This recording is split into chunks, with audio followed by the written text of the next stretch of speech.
this video is about uh, taking full advantage of your last 30 days before the exams. So now you'll start having all these entrance exams, maybe IPMAT, Rohtak, Indore, JIPMAT, other Christ and Nirma, like all of these universities you will be appearing for.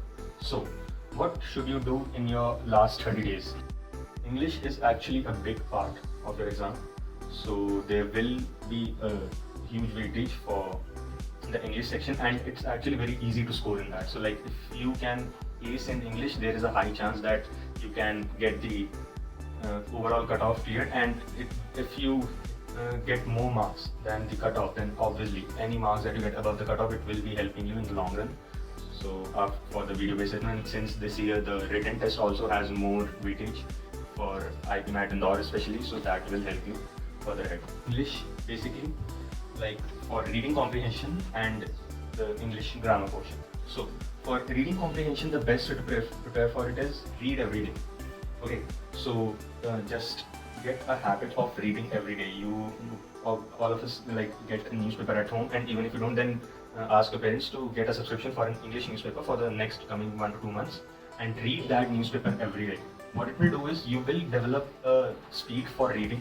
So in the beginning, when you are doing comprehensions, it takes a lot of time because you cannot absorb all the information in it in the first read itself, and also it takes you more time to read. So if you start reading every day, you will start to absorb more information in the first read itself. Like you won't have to go through the passage again and again and again. You will be knowing everything in just the first read, and your reading speed will obviously increase.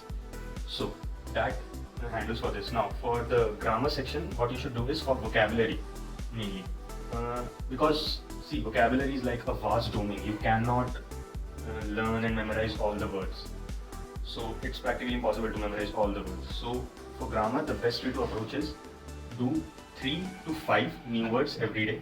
So maybe like there are some English dictionary apps that you can get from Play Store where you will be getting you will get one new word every day, and if you want more, then you can just press the arrow and go ahead. So that's that. Also, you should learn suffixes and prefixes of words. Like that, I remember doing this during the last few days of my preparation. Like I don't think I have that notebook right now, but yes, I have had all the suffixes and prefixes that are commonly used written. What it does it, if you know the prefix of a word, and maybe you do not know the entire word, because what they ask is like they perhaps show you a relationship between two words, and then they ask like what two words from the following options follow the same relationship.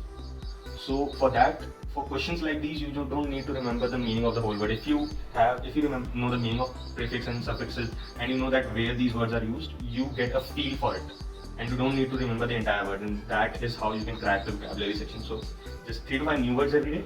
So if you are lucky, then maybe 2 or 3 of those new words that you have done every day will be asked. Otherwise, just memorize the suffixes and prefixes. Like revise them every day.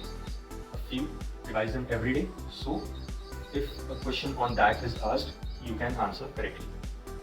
Now, for the maths and reasoning portion, what you should do is, you all might have been following some material, obviously.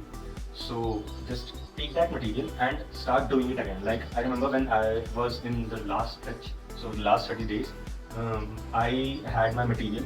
So that reading material, I remember I was doing for the 4th time. Like I still had a few like markers and calculations done at the end of the book. Like so, I remember I was doing that for the 4th time, and doing that again and again and again. Actually, what helped me get marks in the actual test.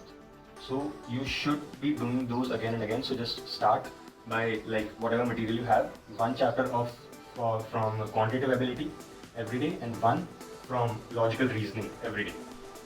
And there are a lot of, like combined, I think they have 30 to 40 chapters. So if you are doing 2 every day, like in 30 days you can cover the entire book. And even while doing that, those exercises again from the reading material, you should take measure of like how long are you taking. Like when you are just starting with the exercise, just start a stopwatch and see how long you have taken. After that, do one full length mock every day, but make sure that you do that full length mock either at the start of the day, like the first thing that you do that day, or the last thing that you do in the day. because in the middle it's like when you are you have a frame of mind like moving from reading material to like a mock, full length mock, that to like it's a different dynamic altogether. While you're doing reading material, you don't have a clock over your head, so you are doing the questions in that way only. So don't switch that very rapidly. Either do the full length mock at start of the day or at the end of the day, because after that you'll also have to analyze it. Okay, and analyzing the full length mock is very important because, for example, like let's assume you are doing the mock at the end of the day, so you have done 2 chapters that day, and those 2 topics will obviously have some questions in the mock. So if you are analyzing, you will know that yes, you did those chapters at that day only, and in the mock that is reflected. So now what you should do after that, like you have a full length mock and that, so after that, like you should manage your time in that way. So apart from a full length mock, you should also do sectional mocks on the topics that you have done that day. So like 2 topics that day, 2 chapters, one from the reasoning, one from mathematics you will be doing. So do a sectional test on that. So because after doing that, so when you have prepared from the reading material, so if you do the sectional test that day only, it will like give you a mental satisfaction like yes, I'm doing this and I'm understanding this. So that will be beneficial for you. And even if you are not understanding this and then you do the sectional mock and then you score back, then you will know that yes, I didn't focus on it completely, so I have not mastered this topic yet. So maybe after in 20 days when I'm done with all my topics, I need to revisit this topic again. So it's beneficial for you that you do the sectional test on the topics that you have done that day. So that is basically it from the preparation side. But you see, this pandemic situation, and we also face the same thing, is that you lose motivation to do the work after a while. So maybe like you would have been doing preparation for so long, so 12th boards have also been postponed and you don't even know when they will be asked, like they will be conducted again. So like it is a lot to take, but you need to push through, because you might see people giving up all around you. We did too, like my friends in the IPM. So my friends in my batch, I have asked them, and he's like, yes, they did say that even some of their friends started giving up after a while, and they were like, no, they don't want to do it anymore. And this happens, but you need to power through, because if you do, then you have a good future ahead. You will get a good university, which is what you want. I mean, I'm assuming that is what.